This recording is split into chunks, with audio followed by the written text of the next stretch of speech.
Well, good Monday morning.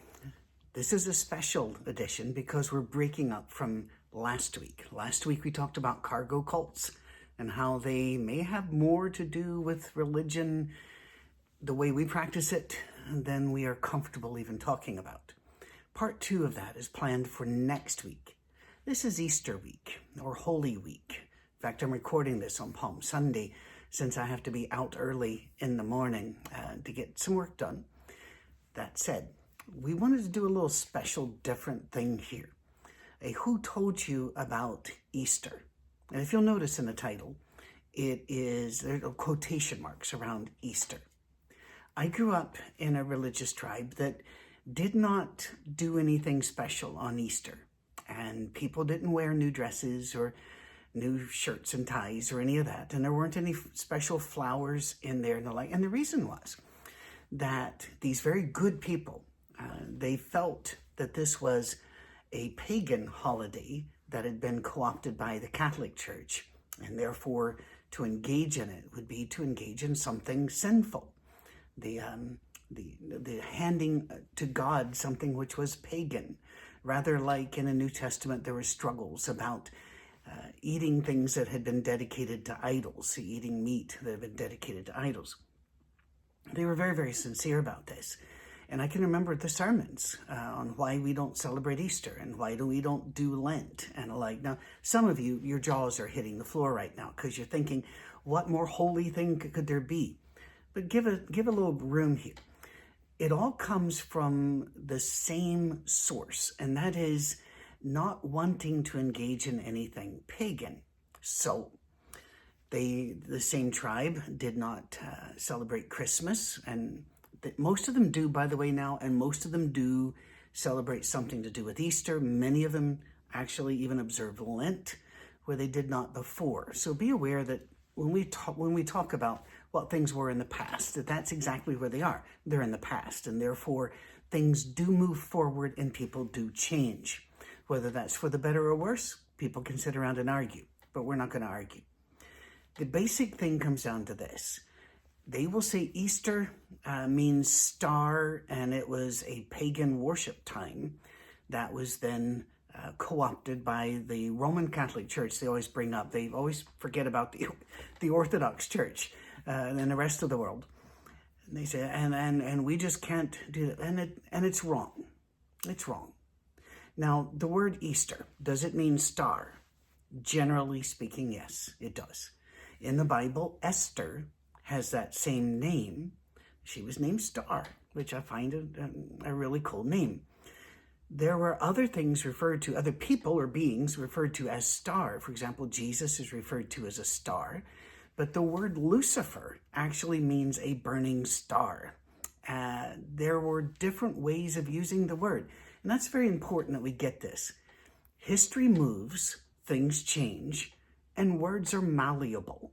They change in meaning. I mean, the worst thing that Shakespeare could think of calling somebody was mischievous. Well, to us, that didn't mean much of anything.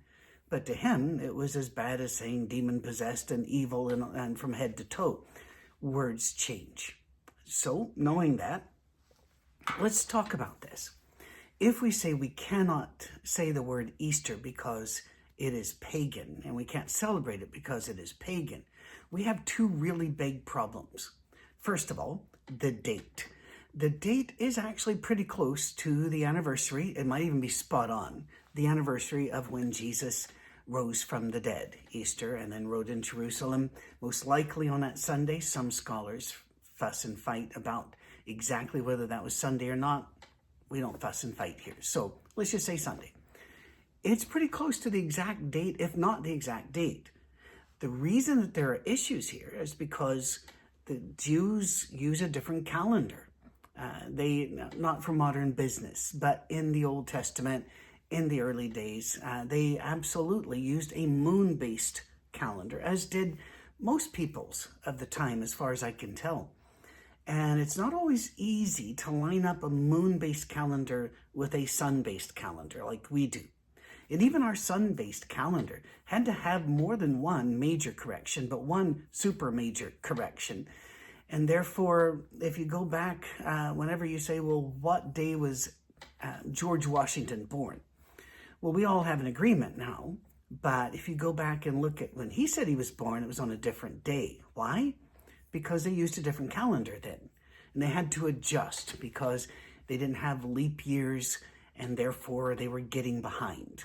And nobody wants it to snow in July unless you're on top of a mountain in Colorado. So they had to adjust and bring the calendars back. And the Julian, Georgian calendars, it can be a little confusing, but it can also be a bit of fun if you're into that sort of thing, and why not, right? It's better than going on the streets. They have a hobby, I guess. The point is, that's why Easter moves around, is because it is still based upon the old Jewish calendar, not our sun calendar. And therefore, it's probably pretty good when it comes to figuring out what is the date. So that's one problem they have. But what about that whole Easter thing and the bunny and the eggs and the like? I'll grant you, the bunny and the eggs, pretty strange. And I've seen the video, if you've not, on YouTube. I think it comes from BBC Scotland, but could be wrong there. Where the wee girl is talking to her dad, and you don't see the dad, you hear him a couple times, and she's going, well, what's the bunnies and the eggs have to do with Easter? And it's hilarious. I've seen it too. The bunnies and the eggs, that's actually a little bit of the fertility cults working their way into the thing. Does that mean that I'm opposed to bunnies and eggs? No, not even a little bit. And I'll explain why as we go, okay? These same arguments were used against Christmas, and actually with a bit more punch and power because they had a little bit more on their side. They said, Jesus wasn't born in December. That was taking over the Roman pagan holiday of Saturnalia. And there's this evil thing here and what you're really celebrating is pagan stuff. No, you're not. Was Jesus born in December? Almost certainly not. I don't know why that would bother any of us. If we set aside a time to think about the birth of Christ and celebrate the Advent, I don't think we need to actually nail down a date here. That said, it is taking over a pagan holiday, and it is now calling it Christian. I don't have a problem with taking something that used to belong to the devil and giving it to God. I think that's kind of our job. He even told Adam and Eve, subdue the earth, bring it into subjection. And I think that's part of it. It's not just learning how to farm and making vaccines. Smallpox, very natural. Whenever I hear people say, I just love nature, doing things organically. Well, smallpox is nature and it will organically kill you. Or we can come up with a vaccination that pretty much wipes it out, which I'm going to take option B on that one. We subdue the earth also by taking what was evil and cleansing it and making it Christian. So, in the spring, did pagans do fertility rites? Yeah, they did. They really did, because they thought having a lot of sex actually brought spring in, or at least that's the story they told themselves. That's not what we're doing on Easter. If you pay attention, what we're doing is celebrating color and life as a metaphor of the life coming back from the dead, as Jesus came back from the dead. Every spring, the world seems to come back from the dead, and therefore it's very easy to make these two things come together and say one should remind us of the other. There's nothing sinful in this. And if you want to avoid pagan words and pagan things, well, I hate to break it to you, you can't. You just can't. The names of the days of the week, all of them in honor of pagan gods. Some of the months of the year, also pagan gods. There are so many words that used to belong to pagan gods that we now use in either a neuter sense, in other words, it has no power. It's a neutral thing, it's neuter. It has no power. Or we've turned it over to becoming a holy thing, which that's a good thing.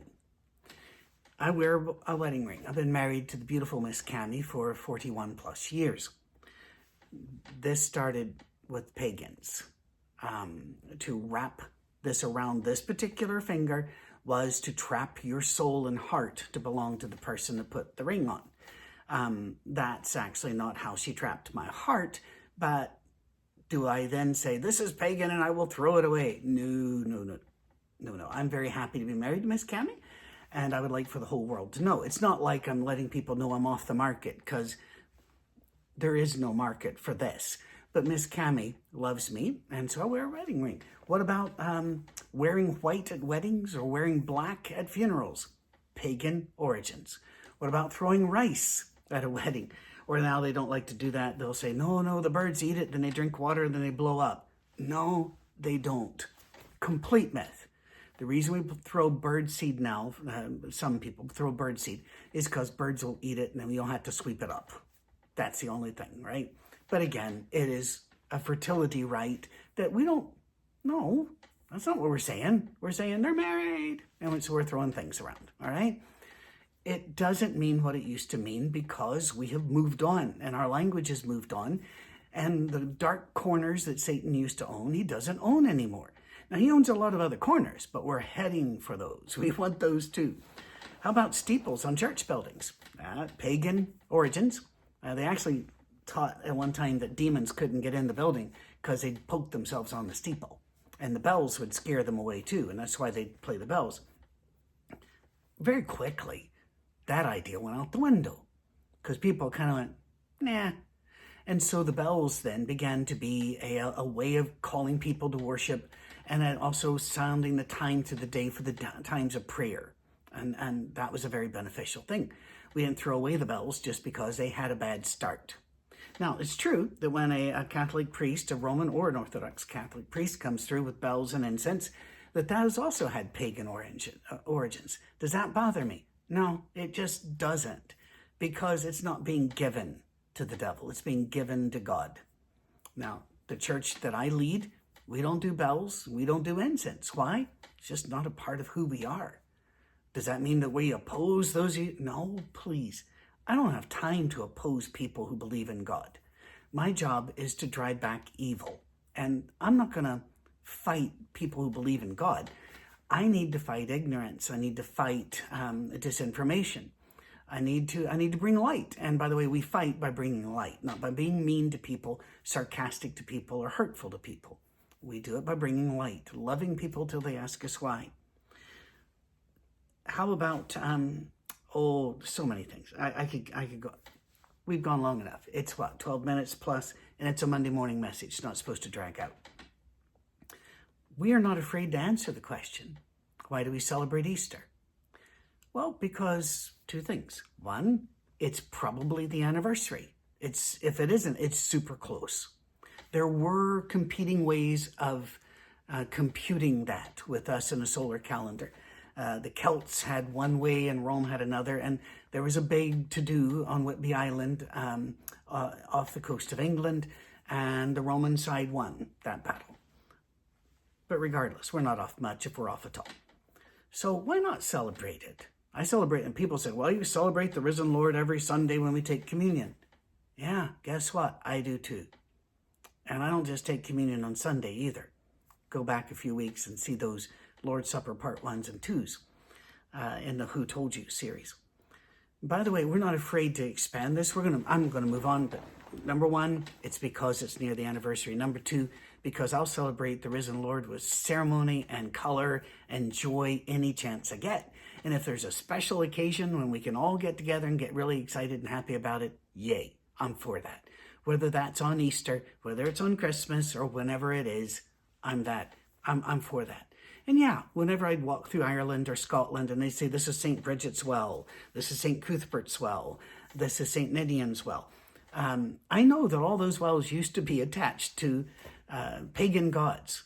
But the missionaries coming through said, listen, you thought you were getting this source of water, healing, and peace from this place. Let me tell you where it's really coming from. And then they'd attach a name to it. Historically, a lot of that has a bit of nonsense to it, but it doesn't hurt. Doesn't hurt me. There are things to be outraged about. This isn't one of them. All right. There will be more as we go down through the line. I have received a question which I'm very happy to answer, and that is, well, you're doing all this, who told you this? Well, who told you that Jesus really existed, huh? And they thought I was afraid to answer the question. I'm not afraid to answer the question. That'll be coming up fairly soon, all right? But next week, we get back to Who Told You What God Wanted in Worship, Part 2. God bless you. I really appreciate you watching and sharing. This has been a lot of fun. Have a great week.